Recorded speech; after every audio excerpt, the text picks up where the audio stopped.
जय ज्योती, जय भीम, जय संविधान. आजचा विषय थोडा वेगळा आहे आणि तोही विषय हा एकूणच जाती व्यवस्थेशी निगडीत आहे. ओबीसी, दलित, आदिवासी विरुद्ध मराठा, ब्राह्मण अशा जाती संघर्षाशी हा जुडलेला संबंध आहे. जेव्हापासून पेशवे मुख्यमंत्री फडणवीस यांनी सारथी, महाज्योती आणि अमृत या 3 संस्था स्थापन केल्या. त्याच्यामध्ये महाज्योती 52% ओबीसीसाठी, 7-8% मराठा जातीसाठी सारथी आणि 3.5% ब्राह्मणांसाठी अमृत असा तो प्रकार होता. आता अमृत म्हटलं की त्याच्यामध्ये ब्राह्मण, क्षत्रिय, वैश्य असे सगळे वरच्या जातीचे लोक येतात. या वरच्या जातींसाठी स्वतंत्रपणे काही विकासाच्या योजना आखण्याची गरज नसते. संविधानामध्ये हे मान्य आहे. डॉक्टर बाबासाहेब आंबेडकरांनी संविधान लिहिण्याच्या आधीच हे स्पष्टपणे नमूद केलेलं होतं की जोपर्यंत या देशात जाती व्यवस्था जिवंत आहे तोपर्यंत ब्राह्मण, क्षत्रिय, वैश्य या 3 वर्णातून निघालेल्या जाती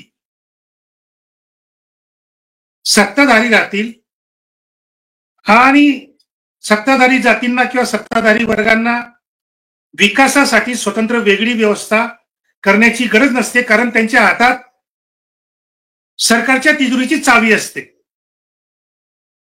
कांचीराम साहेब नेहमी म्हणायचे की तिजोरी की चाबी अपने हाथ में चाहिए और इसलिए सत्ता चाहिए. परंतु तशी सत्ता ना कांशीराम साहेबांच्या काळात आली आणि ना नंतरच्या काळात आली. तिजोरीची चावी ही नेहमी ब्राह्मण, क्षत्रिय, वैश्यांच्याच ताब्यात राहिली. अगदी कांशीराम साहेबांची उत्तर प्रदेशमध्ये सत्ता आल्यानंतरही ती सरकारी तिजोरीची चावी आरएसएस, बीजेपी आणि ब्राह्मणांच्या ताब्यातच राहिली. त्यामुळे आपण बघतो आहोत की त्यांचे काय हाल झालेत सत्ता मिळून सुद्धा. तर संविधानामध्ये स्पष्टपणे फक्त सामाजिक, शैक्षणिक दृष्ट्या जे मागासलेले आहेत त्यांच्यासाठीच विकासाच्या योजना बनवल्या पाहिजेत. आणि म्हणून सारथी जन्माला आली आपण अजिबात समजू शकत नाही, कारण सारथी मराठ्यांची आहे आणि मराठा सत्ताधारी आहेत. आज त्यांचे 2 उपमुख्यमंत्री आहेत आणि गेल्या 50-60 वर्षापासून मराठा मुख्यमंत्री होते. जे बी कोणी नॉन मराठा होते ते मराठ्यांच्या हातचे बाहुलेच होते, नॉन मराठा मुख्यमंत्री सुद्धा. आज 2 उपमुख्यमंत्री मराठा समाजाचे आहेत. जे बी कोणी मंत्री आहेत मराठा समाजाचे ते सर्व जमीनदार, कारखानदार, शिक्षण सम्राट अशा समाजातल्या सगळ्या प्रकारच्या सत्तांवर ते नागासारखे फणा काढून बसलेले आहेत. अशा परिस्थितीमध्ये मराठ्यांसाठी सारथी स्थापन करणं म्हणजे हा केवळ जाती व्यवस्था पुन्हा जिवंत करण्याचा प्रयत्न आहे. सत्ताधारी जातींसाठी विशेष उपाययोजना आखाव्यात असं संविधानामध्ये कुठेही लिहिलेलं नाही. फक्त मागास ज्या जाती आहेत सामाजिक आणि शैक्षणिक दृष्ट्या त्यांनाच या सगळ्या योजनांची गरज असते. हे बाबासाहेबांनी अनेक वेळा स्पष्ट केलेलं आहे. तरी सुद्धा पेशव्यांचं सरकार आल्यामुळे, ब्राह्मणी प्रतिक्रांती झाल्यामुळे 2014 पासून दिल्लीमध्ये आणि महाराष्ट्रात सुद्धा, तेव्हापासून ब्राह्मण क्षत्रिय वैश्यांच्या हिताच्या योजना राबवल्या जात आहेत जाणीवपूर्वक. परवा तुम्ही बातमी वाचली असेल मोठमोठ्या न्यूजपेपर्समध्ये की कुंभमेळ्यासाठी नाशिकला येत असलेले साधू महंत, आता त्यांना साधू म्हणायचं का संधी साधू म्हणायचं हा फार मोठा प्रश्न आहे. तर हे साधू असलेले संधी साधू नाशिकामध्ये कुंभमेळ्यासाठी येणार आणि नाशिकच्या महानगरपालिकेने त्यांच्यासाठी रोज पुरणपोळी आणि आमरसाचं जेवण ठेवलेलं आहे.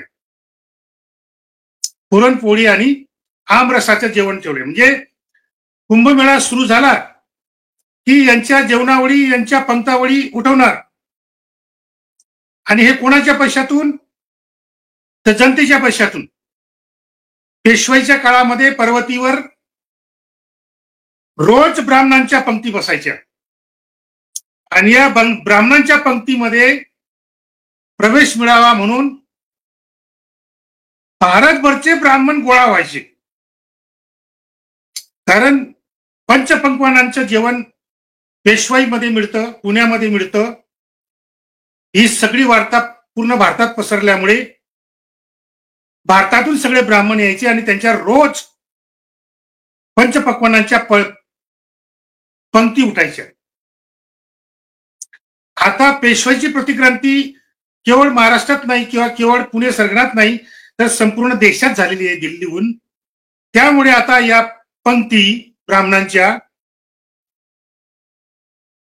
वारंवार होतील या देशामध्ये आणि सगळे नियम कायदे धाब्यावर बसून संविधान धाब्यावर केव्हाच बसवलंय त्यांनी. संविधान धाब्यावर बसवून ते आता ब्राह्मणांच्या पंक्ती उठवतील, ब्राह्मणांच्या हितासाठी काम करतील. कर्नाटकमध्ये जेव्हा भाजपचं सरकार होतं त्यावेळेस कायदा करण्यात आला की जे ब्राह्मण पुजारी आहेत त्यांच्याशी सहसा ब्राह्मण मुली लग्न करीत नाहीत. कारण ती काही सरकारी नोकरी नाही किंवा ती काही प्रतिष्ठेची नोकरी नाही की खूप कमाई देणारी, गाडी बंगला देणारी अशी काही ती नोकरी नाही. पुजारी असणं म्हणजे विधी कर्मकांड करणे आणि दक्षिणा गोळा करणे एवढंच असतं. त्यामुळे ब्राह्मण मुली या ब्राह्मण पुजाऱ्याशी लग्न करत नाहीत, आजही नाही. तर कर्नाटकमध्ये कायदा करण्यात आला भाजपचं सरकार असताना की जी ब्राह्मण मुलगी ब्राह्मण पुजाऱ्याशी लग्न करेल तिला 5 लाख रुपयाचं अनुदान शासनाच्या तिजोरीतून देण्यात येईल. असे अनेक ब्राह्मण हिताचे कार्यक्रम त्यांनी राबवले. अगदी तो जोगी नावाचा मुख्यमंत्री उत्तर प्रदेशमध्ये सत्तेत आल्यानंतर लगेच जाहीर करतो की जे कोणी चारीधाम यात्रा करतील त्यांना 1000 रुपयाचं अनुदान कायदाच केला. सगळे ब्राह्मणांच्या हिताचे कार्यक्रम राबवले जात आहेत. आज हजारो बौद्ध बांधव बौद्ध धर्माची जी स्थळं आहेत, पवित्र स्थळं, ऐतिहासिक स्थळं,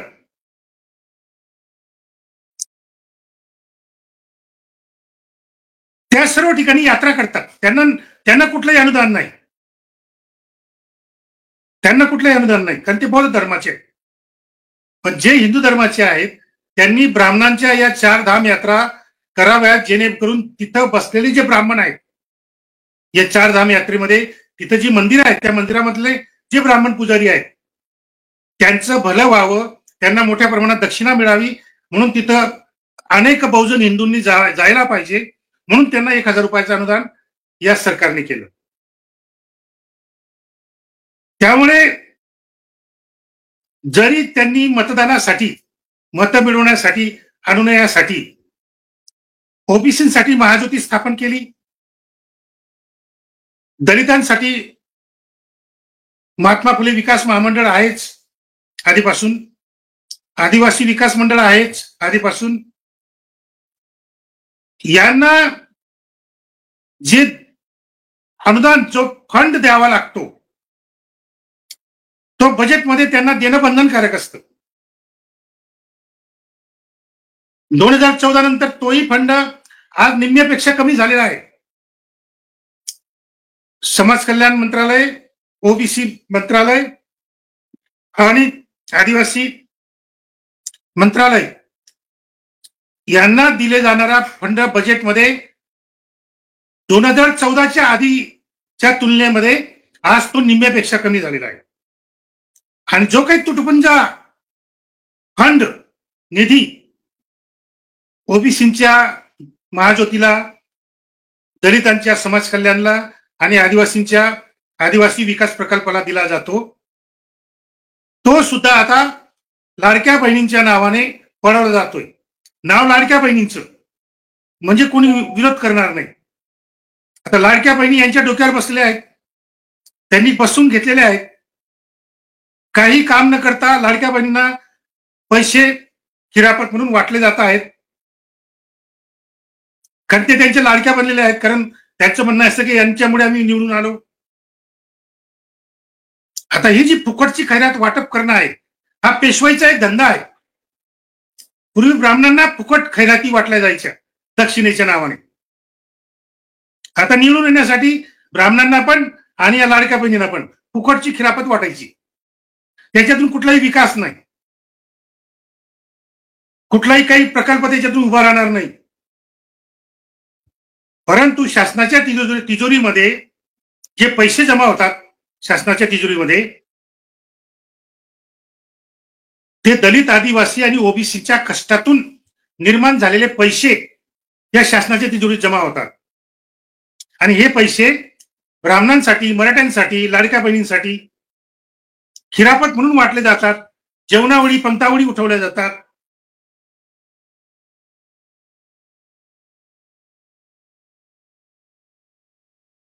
आता महाराष्ट्राचे समाज कल्याण मंत्री शिरसाट साहेब आहेत, औरंगाबाद संभाजीनगरचे.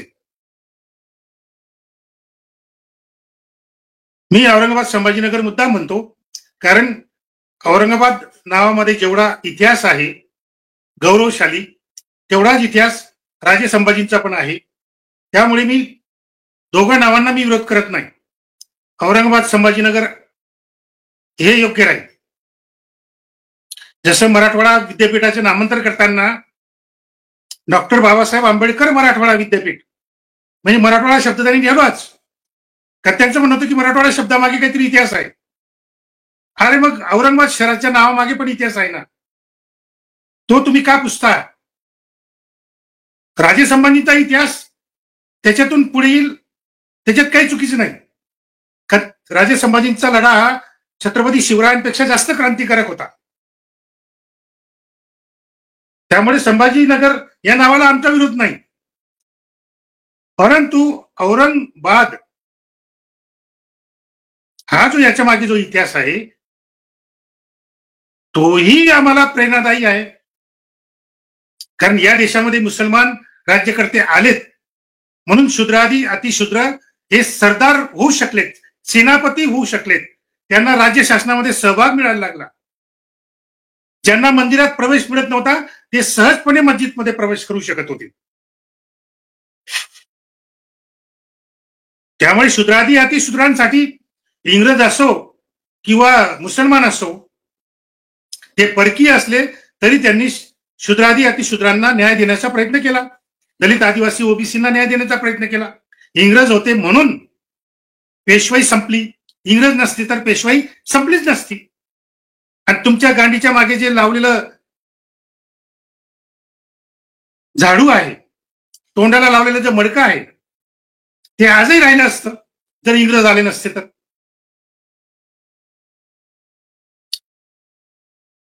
तर हा इतिहास या देशाचा तुम्ही गावांची नावं, शहरांची नावं बदलून नष्ट करू शकत नाही.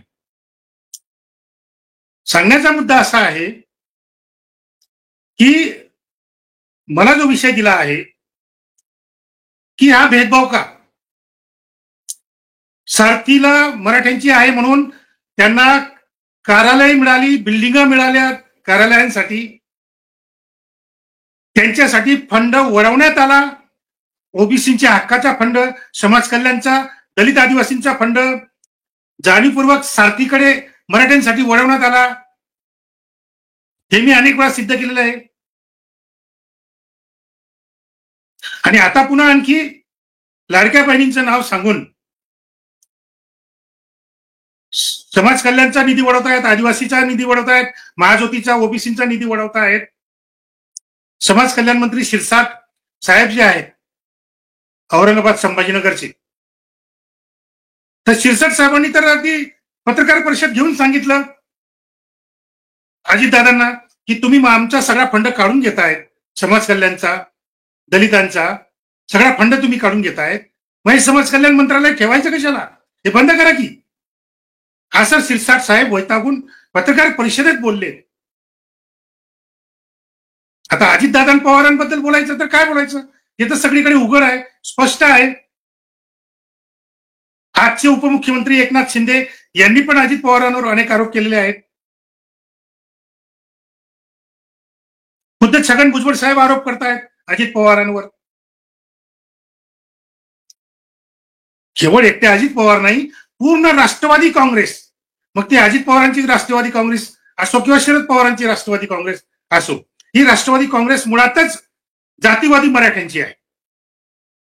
ती ज्यांच्या मनामध्ये, या जातीवादी मराठ्यांच्या मनामध्ये ओबीसीबद्दल प्रचंड द्वेष आहे, दलितांबद्दल प्रचंड द्वेष आहे, आदिवासींबद्दल तर प्रश्नच नाही. त्यांच्या आदिवासी विकास प्रकल्पामध्ये एक छदाम त्यांनी ठेवला नाही, सगळे लुटून नेलेत मराठ्यांसाठी अजित पवारने. म्हणजे बजेटमध्ये दाखवायचा आकडा फुगून आम्ही दलितांना एवढे दिलेत, आम्ही ओबीसींना इतके दिलेत, आणि चोर वाटेने चोरासारखं यायचं आणि फंड घेऊन निघून जायचं. हे असले चोर आहेत, हे असले चोर आहेत, सोफिस्टिकेटेड.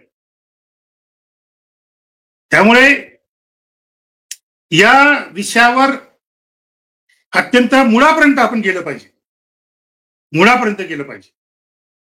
केवळ आमचा निधी चोरला, आमचा निधी घेऊन गेले आणि मग हे सारथीसाठी असं केलं, मराठ्यांसाठी असं केलं, दलित आदिवासी ओबीसीवर अन्याय होतं, हे असं रडगाणं गाऊन चालणार नाही. हे रडगाणं अनेक वर्षापासूनच आहे. काँग्रेसमध्ये राहून जर रडगाणं गात असाल तर तुम्ही महामूर्ख आहात. भाजपमध्ये राहून जर तुम्ही दलित आदिवासी ओबीसी नेते भाजपच्या सरकारमध्ये राहून जर रडगाणं गात असतील तर ते महानालायक आहेत. सरकारमध्ये राहून जर दलित ओबीसी नेते जर रडगाणं गात असतील तर त्यांच्यासारखे महानालायक कुणीच नाही. त्यांच्या डोळ्यासमोर चोऱ्या होत आहेत, त्यांच्या डोळ्यासमोर लूट होते आहे दलित ओबीसी आदिवासींच्या फंडांची, आणि एकही ओबीसी नेता, एकही दलित नेता आणि एकही आदिवासी नेता मंत्रिमंडळामधला, पक्षामधला एक शब्द बोलत नाही. इतके गुलाम झालेत हे नालायक लोक.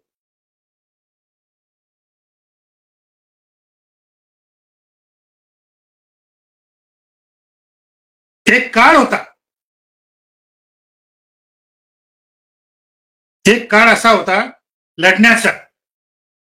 एक युक्रान नावाची तरुणांची संघटना होती.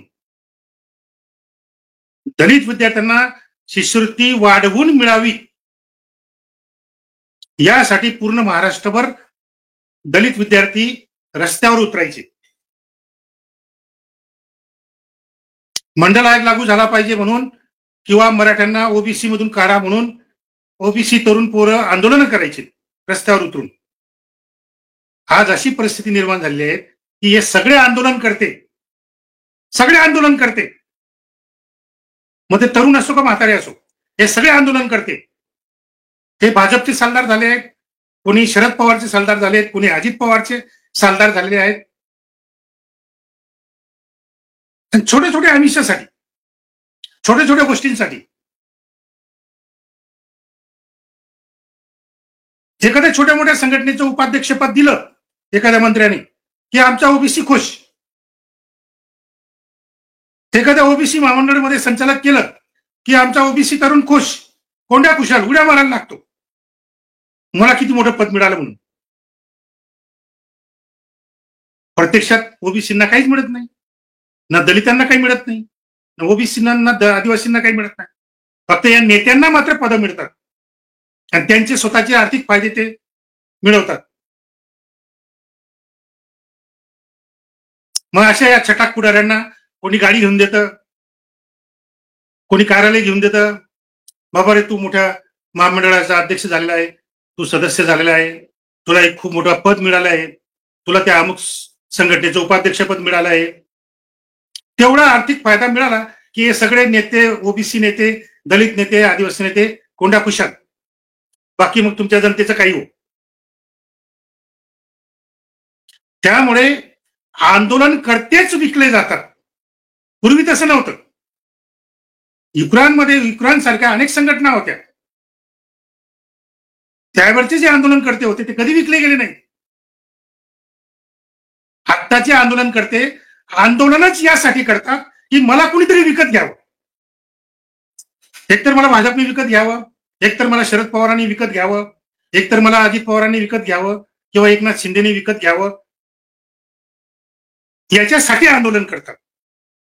मग ते ओबीसी असो, दलित असो की आदिवासी असो. स्वतःची किंमत, मार्केटमधली स्वतःची किंमत वाढवण्यासाठी आंदोलन करणारे नेते आज आहेत. स्पष्टपणे समोर दिसत आहे. लढण्याचे नाटक करतायत.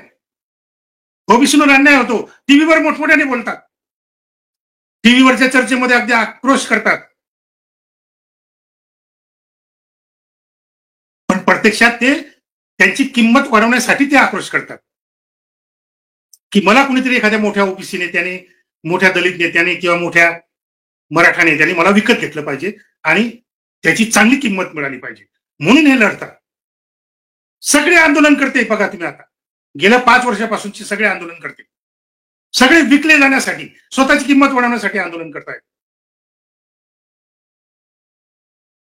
कसं होणार दलित, आदिवासी, ओबीसीचं भलं? कसं होणार?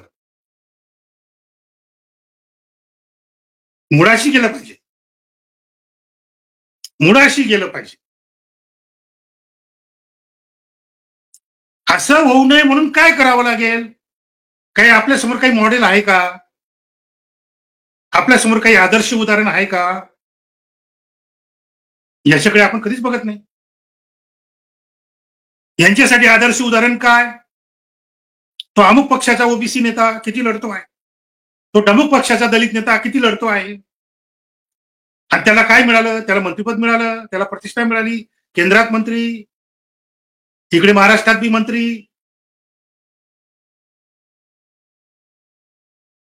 अशा गुलाम आणि विकल्या गेलेल्या नेत्यांचा आदर्श या आजच्या तरुण पिढी समोर आहे. आजच्या तरुण पिढी समोर आदर्श भारतरत्न कर्पूरी ठाकूर यांचा नाही आहे की जो माणूस 2 वेळा मुख्यमंत्री बनला, की जो माणूस 1 वेळा उपमुख्यमंत्री बनला आणि सतत 9 वर्ष विरोधी पक्ष नेता होता. एवढी मोठी क्रांतिकारक कारकीर्द असलेले भारतरत्न कर्पूरी ठाकूर यांचा आदर्श या नालायक ओबीसी नेत्यांच्या समोर नाही. या ओबीसी तरुणांसमोर तो आदर्श नाही. नावी समाजात जन्मलेले भारतरत्न कर्पूरी ठाकूर अनेक वेळा मंत्री झालेत, मुख्यमंत्री झालेत, उपमुख्यमंत्री झालेत, विरोधी पक्ष नेते झालेत, पण त्यांचं घर मरेपर्यंत मातीचं घर होतं की जे त्यांच्या आजोबांनी बांधलेलं होतं, ते तसंच राहिलं. मातीचं होतं, मातीचंच राहिलं, कधी सिमेंटचं नाही बनू शकलं, इतका प्रदीर्घ काळ सत्तेवर असताना सुद्धा.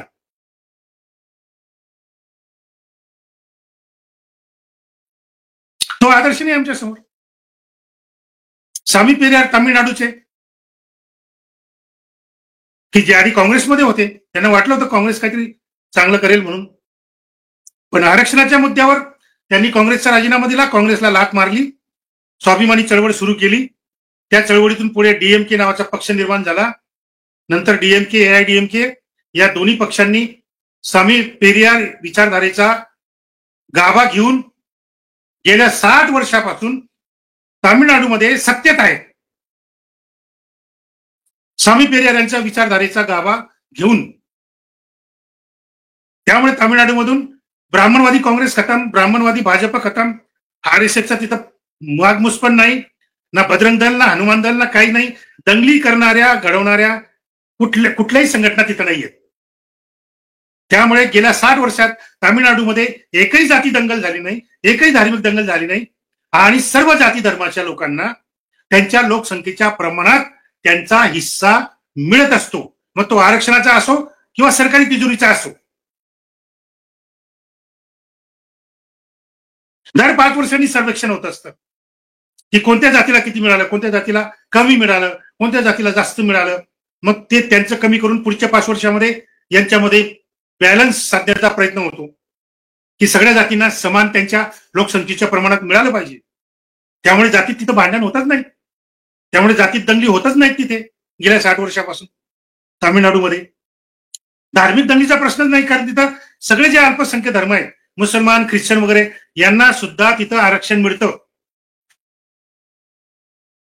बाबासाहेबांनी लिहिलेल्या राज्यघटनेमध्ये मुसलमानांना धर्मावर आधारित आरक्षण नाही, ख्रिश्चनांना धर्मावर आधारित आरक्षण नाही संविधानामध्ये बाबासाहेबांच्या. पण तामिळनाडूने बाबासाहेबांचं संविधान बाजूला ठेवलं. ते म्हणाले आम्हाला हे संविधान मान्य नाही, आम्ही मुसलमानांना आरक्षण देणार. आणि 1927 सालापासून तिथे मुसलमानांना 3.5% आरक्षण आजही मिळतंय. अनेक राज्यांनी प्रयत्न करून बघितले मुसलमानांना स्वतंत्र आरक्षण देण्याचा प्रयत्न. महाराष्ट्राने केला, कर्नाटकने केला, आणखी इतर राज्यांनी पण केला की मुसलमानांना स्वतंत्र आरक्षण देऊ. सुप्रीम कोर्टाने लगेच ते रद्द केलं. पण सुप्रीम कोर्टाची हिंमत नाही की तामिळनाडूच्या मुसलमानांचं आरक्षण रद्द करावं, असं एवढी हिंमत नाही सुप्रीम कोर्टामध्ये. तामिळनाडूच्या जनतेने, तामिळनाडूच्या सरकारने संविधानाला झुकवलेलं आहे, पार्लमेंटला झुकवलेलं आहे, सुप्रीम कोर्टाला, हायकोर्टाला झुकवलेलं आहे, प्रधानमंत्री पदाला झुकवलंय आणि राष्ट्रपती पदाला पण झुकवलंय. एवढी प्रचंड ताकद तामिळनाडूच्या जनतेमध्ये आणि तिथल्या सरकारमध्ये आहे. ते कुठलेही ब्राह्मणवादी कायदेला, हे बघा, केंद्र सरकारने घेतलेले ब्राह्मणवादी कायदे किंवा सुप्रीम कोर्टाने ब्राह्मणवादी दिलेले जजमेंट हे तामिळनाडू सरकार मानत नाही. ते कचऱ्याच्या पेटीत फेकून देतात, सुप्रीम कोर्टाच्या जजमेंटला पण आणि केंद्र सरकारच्या आदेशाला पण. मग ते ईडब्ल्यूचं आरक्षण असो किंवा आणखी नीट परीक्षेचं बंधन असो, सगळं त्यांनी कचऱ्याच्या पेटीत फेकून दिलेलं आहे. सुप्रीम कोर्टाचा कुठलाही ब्राह्मणवादी कायदा आम्ही आमच्या तामिळनाडूमध्ये लागू करणार नाही. इतर सगळ्या देशांमध्ये लागू होतो, तामिळनाडूमध्ये नाही. केंद्र सरकारने दिलेले ब्राह्मणवादी आदेश सगळ्या भारतामध्ये लागू होतात, ईडब्ल्यू सारखे, तामिळनाडूमध्ये नाही. हे आदर्श आपल्या समोर असले पाहिजे. हे आज माझ्या ओबीसी तरुणांना, दलित तरुणांना हे माझं आव्हान आहे की स्वामी पेरियार हेच एकमेव तुमचे आदर्श असले पाहिजेत, की ज्यांनी फुले आंबेडकर वादाचा विकास करून स्वामी पेरियार वाद नवीन तत्वज्ञान निर्माण केलेलं आहे, की जे आज यशस्वी आहे गेल्या 60 वर्षापासून. आज फुलेवादाच्या नावाचा वापर करणारे जे कोणी राज्यकर्ते बनले आहेत ते एकतर मराठ्यांची गुलाम आहेत, एकतर ब्राह्मणांची गुलाम आहेत. जे बाबासाहेबांच्या नावाचा विचार करून, बाबासाहेबांच्या नावाचा गैरवापर करून जे काही नेते बनले आहेत ते एक तर भाजपचे गुलाम आहेत केंद्रामध्ये, मंत्रिमंडळात, किंवा मग राज्यामध्ये गुलाम आहेत, ब्राह्मणांचे आणि मराठ्यांचे गुलाम. पण फुले आंबेडकर वादाचा विकास करणारे स्वामी पेरियारचे पक्ष आणि स्वामी पेरियारचे नेते हे खरे दलित, आदिवासी, ओबीसीचं भलं करणारे आहेत. आणि तसे कायदे त्यांनी तामिळनाडूमध्ये बनवलेले आहेत. हिंदू मंदिरांमधून ब्राह्मण पुजाऱ्यांची हकालपट्टी करणारा कायदाच करून टाकला. कारण हे ब्राह्मण हिंदू मंदिरात बसून पुजारी म्हणून भक्तांना लुबाडतात, वेगवेगळ्या अंधश्रद्धा निर्माण करतात. नारायण नागबली करा, सत्यनारायण करा, कुकडावरच धरा, हे करा, हे कर्मकांड करा, ते कर्मकांड करा, आम्हाला दक्षिणा द्या. ही जी काही लुबाडणूक ब्राह्मण पुजारी हिंदू मंदिरांमध्ये बसून करत होते, कायदाच करून टाकला, यांना हाकला. कायद्यानेच त्यांची हकालपट्टी झाली आहे तामिळनाडूमधून. आणि इकडे कर्नाटकमध्ये, उत्तर प्रदेशमध्ये ब्राह्मण पुजाऱ्यांना अनुदान. ब्राह्मण पुजाऱ्याशी जी ब्राह्मण मुलगी लग्न करेल तिला 5 लाख रुपये अनुदान. काय फालतूपणा चालू आहे? बाबासाहेबांनी हे सांगितलं होतं? हे कुठल्या संविधानात आहे? बाबासाहेबांच्या कुठल्या कलमात आहे? सांगा. काही आधार आहे त्याला? चारीधाम यात्रा करण्यासाठी भक्तांना 1,000 रुपये अनुदान कुठल्या कायद्यात आहे? कुठल्या संविधानात लिहिलंय? बाबासाहेबांनी कुठे त्याचा उल्लेख केलाय? सांगा जरा. दलित आदिवासी ओबीसीच्या श्रमाने, कष्टाने, घामाने ही सरकारी तिजोरी भरते. कारण ते 85% आहेत. ते टॅक्स देतात आणि त्यांच्यामुळे तिजोरी भरते. आणि फक्त 15% ब्राह्मण, क्षत्रिय, वैश्य जाती ती तिजोरी लुटण्याचं काम करतात. मग जेवणावळी, पंक्तावळी, मग पुरणपोळ्या, आमरस जोरात चालू आहे.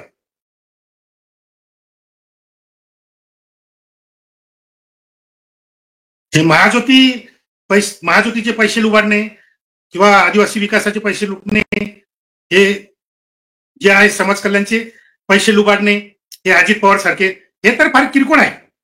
हे भुरटे चोर आहेत अजित पवारांसारखे. मोठे चोर कुठे आहेत? की जे हजारो कोटी रुपये घेऊन परदेशात पडून गेलेले आहेत तुमच्या सरकारी तिजोरीमधून. कोण आहे अदानी? कोण आहे अंबानी? आणि कोण आहे तो मल्ल्या? हे सगळे ब्राह्मण, क्षत्रिय, वैश्यांचे महाचोर. आणि त्यांचा आदर्श ठेवणारे हे अजितदादा सारखे भुरटे चोर. आणि या भुरट्या चोरांची दलाली करणारे आमचे ओबीसी नेते, आमचे दलित नेते, आमचे आदिवासी नेते. कशी होईल सुधारणा? आणि कसं होईल दलित, आदिवासी, ओबीसीचं? पुन्हा एकदा नव्याने जाती व्यवस्था येते आहे. वर्णव्यवस्था अन्यायकारी होती म्हणून महामानव गौतम बुद्धांनी ती वर्णव्यवस्था नष्ट केली. पण वर्णव्यवस्था किमान लिबरल तरी होती, कारण 2 वर्णांमध्ये लग्न होऊ शकत होतं. महामानव गौतम बुद्धांनी वर्णव्यवस्था नष्ट केली. ती वर्णव्यवस्था नष्ट करण्याची क्रांती 700 वर्ष चालली बौद्ध धर्माच्या तत्वज्ञानावर. आणि नंतर बौद्ध राजांना नष्ट करून, बौद्ध सत्ताधाऱ्यांना नष्ट करून पुन्हा ब्राह्मी क्रांती झाली पुष्यमित्र शृंगाच्या नावाने.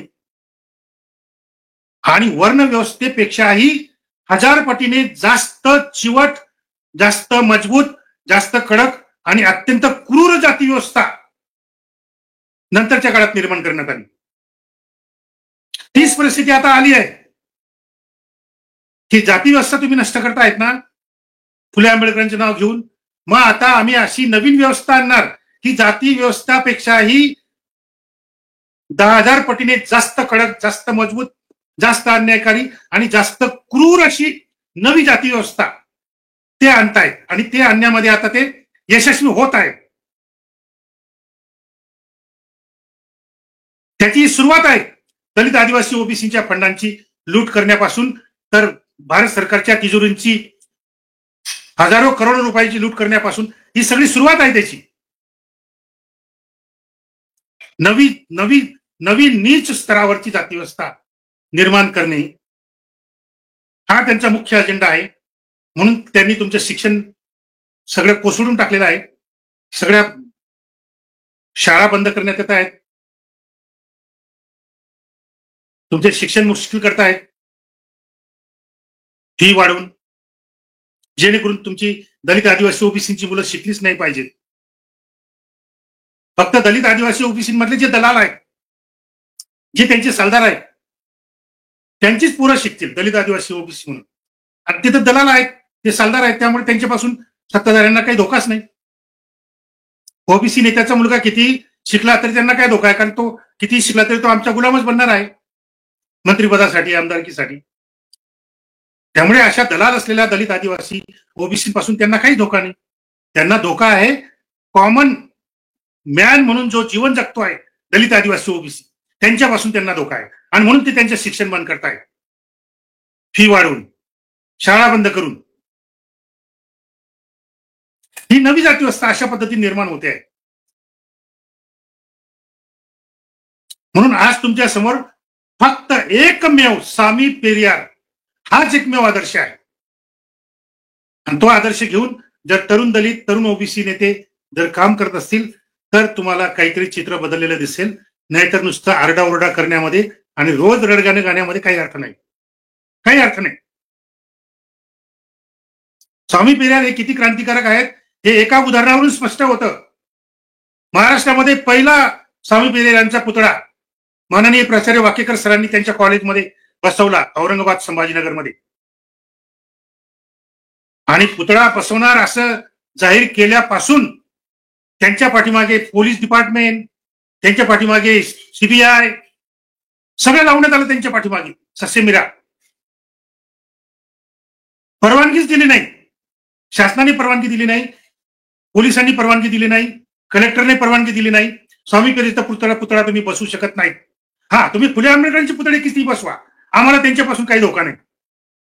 तुम्ही फुले आंबेडकरांच्या पुतळ्या बसवणार आहेत ना, आम्ही पैसे देतो, मराठी पैसे देतात, ब्राह्मण पैसे देतात, हे घ्या पैसे आणि फुले आंबेडकरांचे पुतळे बसवा. कारण फुले आंबेडकरवादी म्हणून जे नेते निर्माण होतात, कार्यकर्ते निर्माण होतात, ते राष्ट्रवादीमध्ये जातात, ते भाजपमध्ये जातात, त्यांची दलाली करतात, त्यांची गुलामी करतात. त्यांना माहिती आहे फुले आंबेडकरची पुतळे बसवले तर आपलेच कार्यकर्ते निर्माण होतील, दलित, आदिवासी, ओबीसी मधून आपले दलाल निर्माण होतील. पण स्वामी पेरियार यांच्या प्रेरणेतून निर्माण होणारे कार्यकर्ते, नेते हे तामिळनाडू प्रमाणे प्रामाणिक असणार, लढणार. म्हणून स्वामी पेरियारचा पुतळा त्यांनी, आजही तो पुतळा झाकलेला आहे. त्याला परवानगी आजही नाही आहे स्वामी पेरियार यांच्या पुतळ्याची. तर कोण क्रांतिकारक जरा ओळखलं पाहिजे, त्यांचा आदर्श घेतला पाहिजे. नुसतं केवळ फुले आंबेडकर मार जपून उपयोग नाहीये. फुले आंबेडकरांच्याही पुढे कुणीतरी गेलेलं आहे तेही बघितलं पाहिजे. फुले आंबेडकर हे काही अंतिम नाही आहे. महामानव गौतम बुद्ध अंतिम नव्हते. महामानव गौतम बुद्धानंतर अनेक महान नेते निर्माण झाले. बाबासाहेबांसारखे, तात्यासाहेबांसारखे, छत्रपती शाहू महाराजांसारखे. बुद्ध काही अंतिम नव्हते. तसे फुले आंबेडकर पण अंतिम नाही आहेत. त्यांच्याही पुढे कुणीतरी आहे, ते शोधा, त्यांचा आदर्श घ्या स्वामी पेरियार प्रमाणे.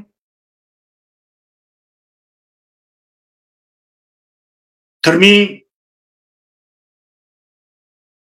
हे जी काही दलित, आदिवासी, ओबीसीची लूट चालू आहे आणि जे भुरटे चोर अजित पवारांसारखे लुबाडतायत, त्यांच्यासाठी मी आज बोलत नाहीये. जे महान चोर आहेत, महान लुटारू आहेत, पेशवाईचे, त्यांच्याबद्दल मी आज बोललो. आणि ते महत्वाचं लक्षात घ्या. आणि या महाचोरांना, महालुटारूंना उत्तर द्यायचं असेल तर काय करावं लागेल तेही मी तुम्हाला सांगितलेलं आहे. त्याच्यावर चिंतन करा, मंथन करा, सत्य स्वीकारा, जातीच्या पलीकडे जाऊन बघा. नाही तर माझ्या जातीचा महापुरुष मोठा, माझ्या जातीचा महापुरुष मोठा, कोणी महापुरुष मोठा नसतो, कोणी महापुरुष अंतिम नसतो. त्यांच्यानंतर दुसरे अनेक महापुरुष काळाच्या गरजेनुसार येत असतात. त्यामुळे माझ्या जातीचा महापुरुष मोठा म्हणून मूर्खपणा करू नका. आणि तसा मूर्खपणा केला तर आज ही परिस्थिती निर्माण झाली आहे पेशवाईची, ते या अशा महामूर्खांमुळे निर्माण झालेली आहे की जे जातीचा महापुरुष म्हणून पकडून बसले. त्या नालायकांमुळे आज ही पेशवाई आलेली आहे. तर ही पेशवाई नष्ट करण्याचा एकमेव मार्ग आहे स्वामी पेरियार. त्यांचा अभ्यास करा आणि त्यांच्या विचारांवर चला. तुम्हाला पेशवाई नष्ट झालेली दिसेल, जसं तामिळनाडूमध्ये नष्ट झाली आहे. धन्यवाद. जय ज्योती, जय भीम, जय संविधान.